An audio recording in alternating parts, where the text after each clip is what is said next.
Halo,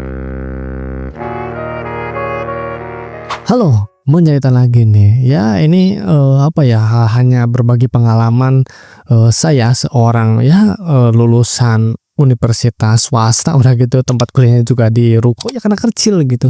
Tapi, sebelum lulus kuliah aja udah bisa atau keterima kerja di perusahaan, luar negeri lah.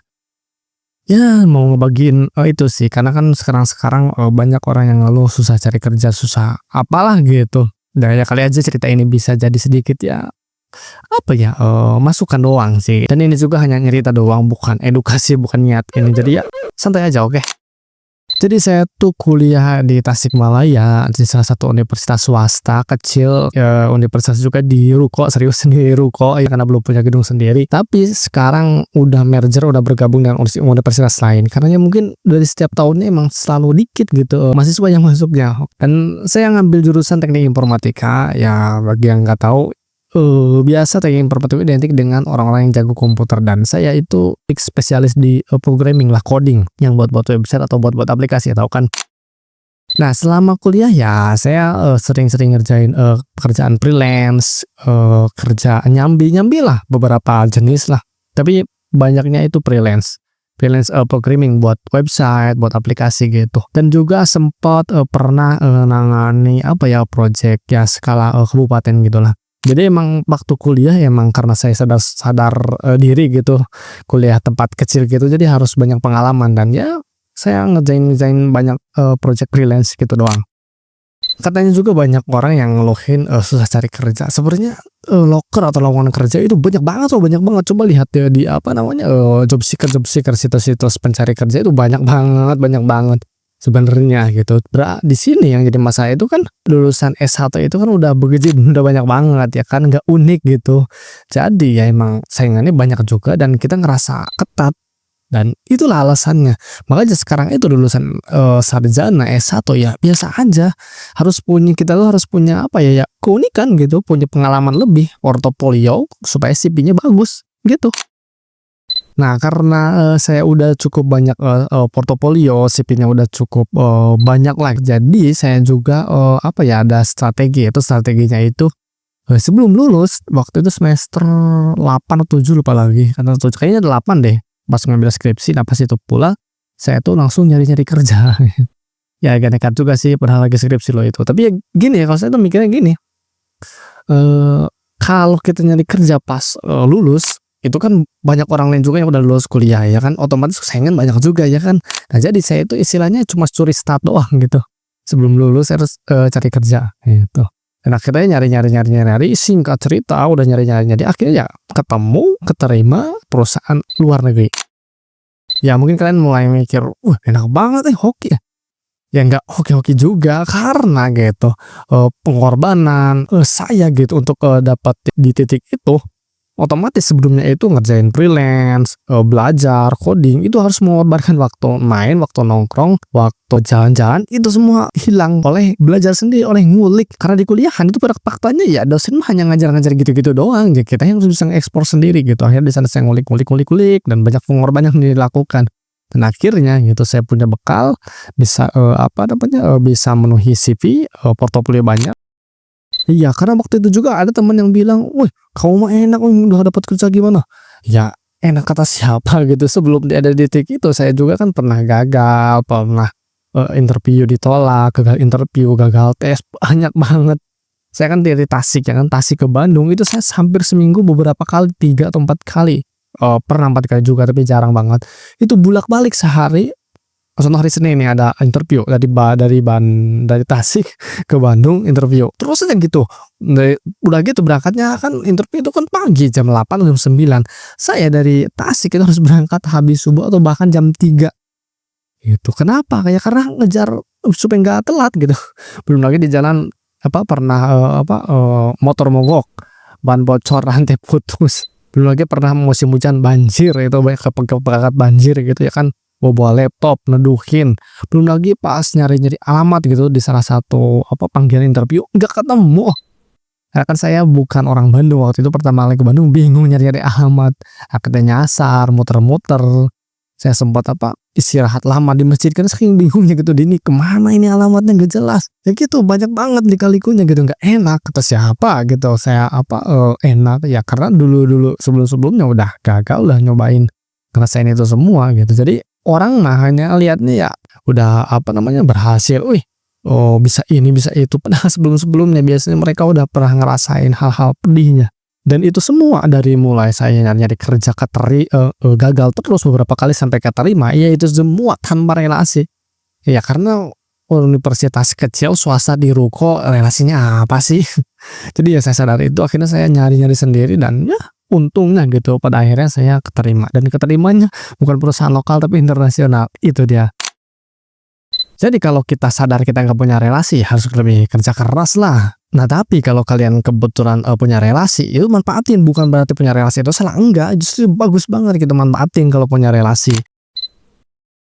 Contohnya deh, dulu zaman SMK saya punya teman, dia itu juara desain web kalau nggak salah, itu se-Jawa Barat loh, se-Jawa Barat dia juara lah. Di sekolah saya dia perwakilan.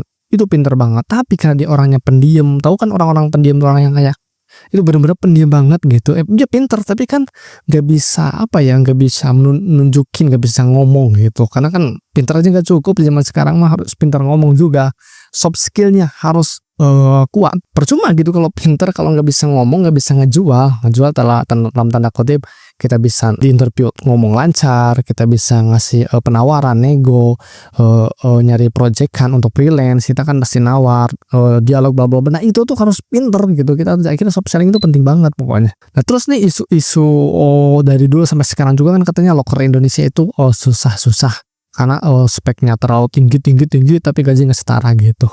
Apalagi ya sekarang zaman AI, semua kayaknya banyak banget pekerjaannya sekarang udah nggak dibutuhin, mungkin udah punah gitu karena adanya ya sekarang maju banget gitu. Dan ini fakta lain juga nih, saya itu sekarang juga kerja di satu perusahaan luar juga. Itu selama saya interview dan ngedatangi perusahaan-perusahaan skala internasional, perusahaan luar, itu ya emang kayak lulusan universitas mana, IPK berapa, transkrip nilai berapa, itu nggak pernah ditanyain, nggak pernah dilihat. Serius nggak pernah dilihat. Bahkan nih saya pernah pas sudah beres interview, saya kan punya bawa isinya dokumen tentang lamaran, ijazah, semua nilai lah, CV gitu. Pas habis interview saya nyoba CV-nya gitu. Oh enggak usah, ambil aja.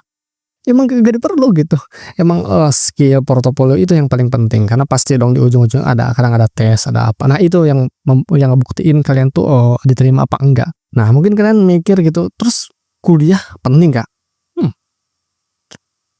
Penting banget karena walaupun ijazah saya nggak kepake, terkesan nggak kepake sih, ya secara tidak langsung kepake lah gitu, cuma kan tidak secara langsung terpakai.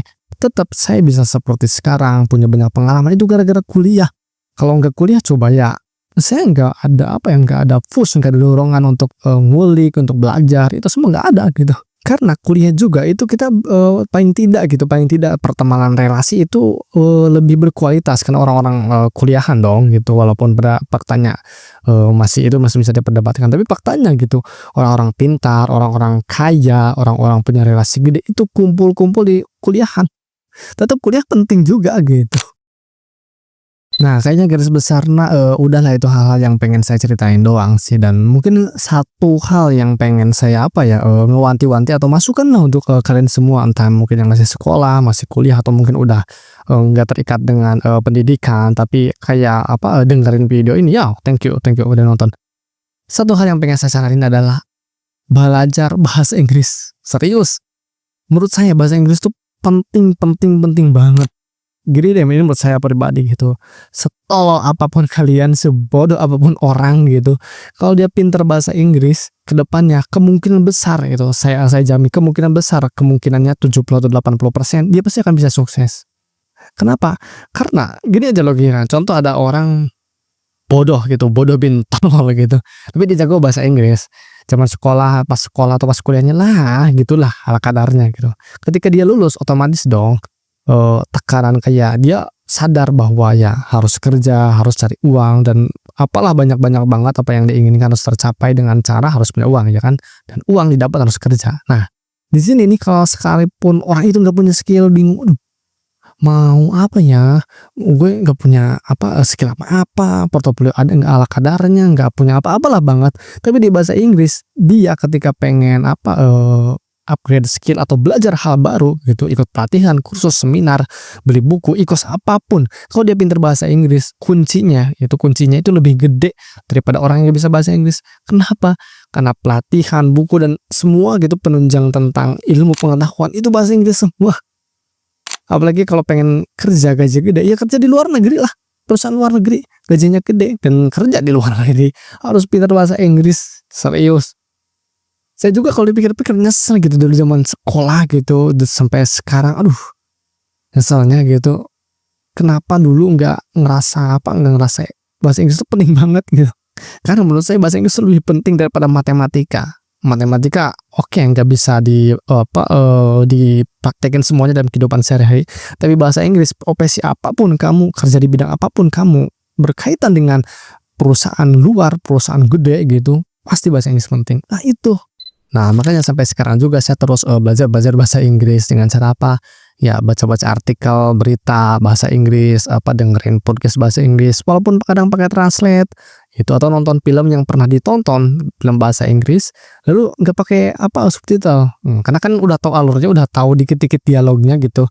Nah di situ bisa belajar, banyaklah belajar bahasa Inggris, bisa pakai bantuan AI atau beli kursus.